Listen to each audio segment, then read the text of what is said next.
Saturday, July 18th, 2015 started off as any other day. After treating myself to a hearty breakfast at home, I got in the car and drove the 2 miles to work.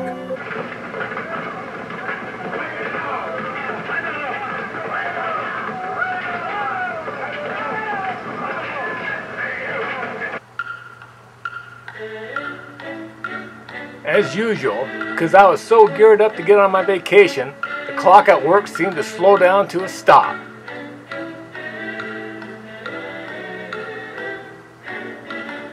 But soon enough, our work was finished and we left work. Glad to be off work and on the road just might be an understatement. I was just glad to get an early enough start to avoid the typical LA traffic.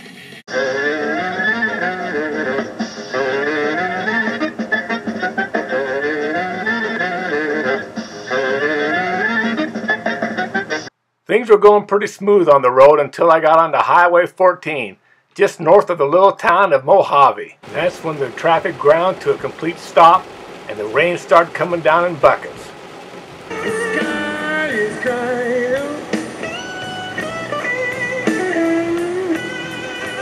Candles and the tears roll down the street. Despite all that, I still managed to make it to Lone Pine, where I stayed at the Mount Whitney Motel and got a good night's sleep.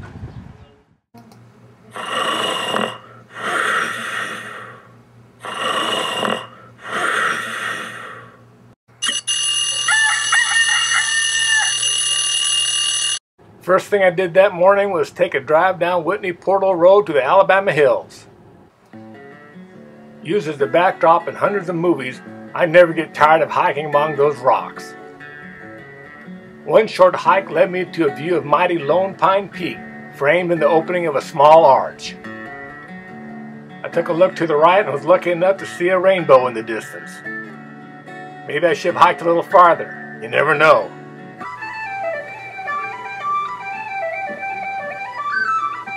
I hadn't had breakfast yet, and I was starving.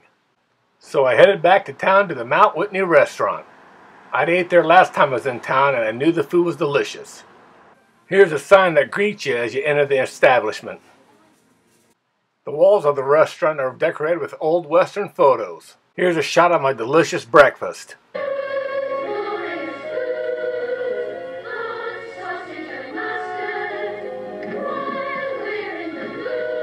After breakfast, I got in my car for a nice, leisurely drive north on the 395 to my next destination. My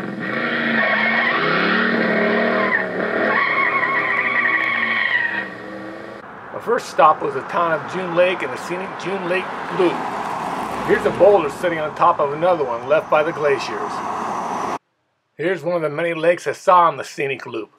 If you can get up here during the fall when the leaves are changing colors, it is really fantastic. Next stop, the ranger station at the town of Bridgeport to pick up my wilderness permit. Badges? We ain't got no badges. I tell you, that ranger was a real card.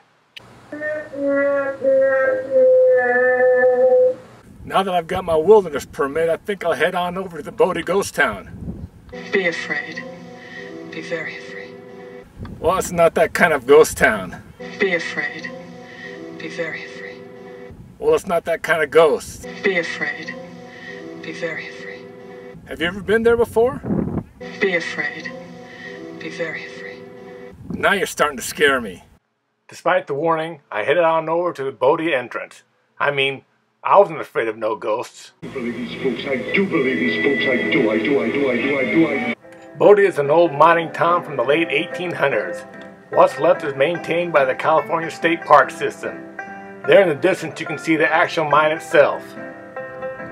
Visitors are allowed to walk the grounds and look into the many buildings.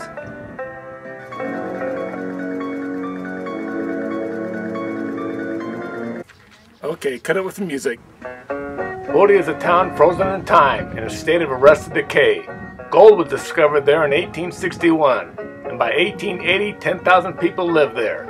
At one time, there was reported to be 65 saloons in town. Among the saloons were numerous houses of ill repute, gambling halls, and opium dens. This is looking in one of the bars.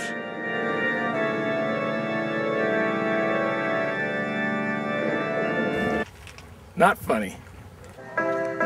Despite all that, they did have time for religion. Here's the one remaining church standing, and this is looking inside that church. Here's a 1927 Dodge Ram. Not many of these babies left. Looking inside a store.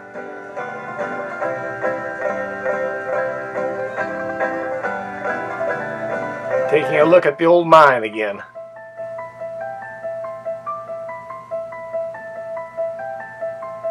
Okay, cut the scary music.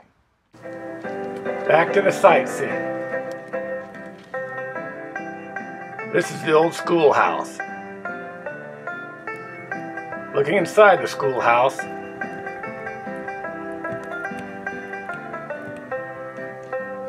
This is what's left of an old globe. One thing I noticed while walking around Bodie was that all the outhouses seemed to be built in one area. Okay, I gotta admit, that's some pretty scary shit, no pun intended. Can you imagine the stench that came from that area? That's when I realized I hadn't been to the bathroom since early this morning.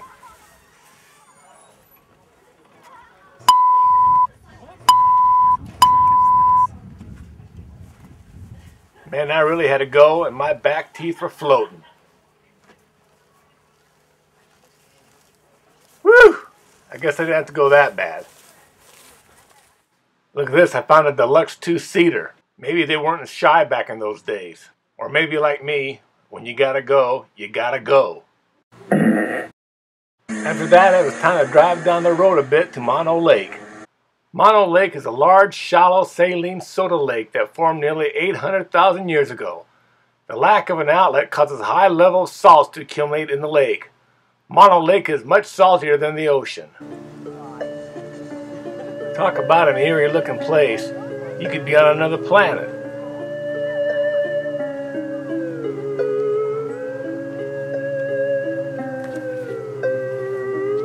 Mono Lake is famous for its tufa towers.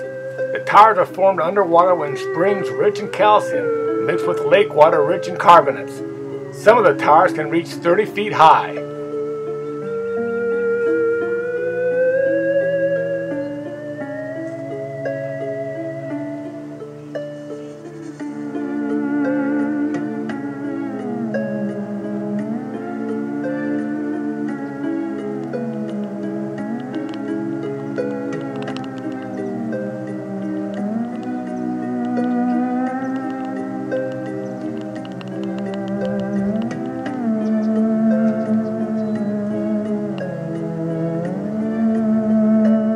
I found this little guy hiding in the grass among the tufa towers.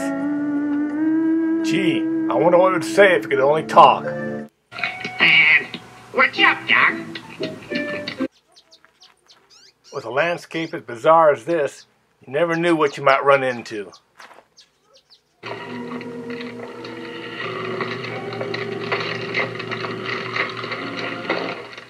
There's somebody trying to hide among the tufa towers.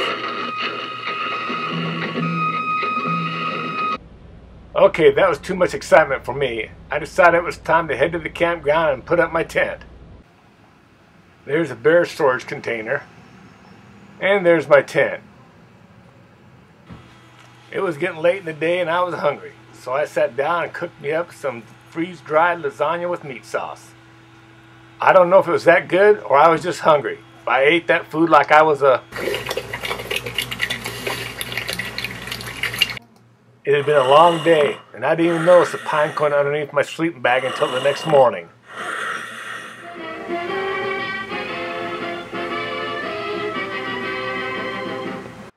Coming soon to a theater near you, the acclaimed movie directed by the same people who brought you such timeless classics as The Beach Girl and the Monster, Chain Gang Women, I Spit on Your Grave, and last but not least, Robot Monster. Comes the most talked about movie of the century, The Trip to Summit Lake, Part 2.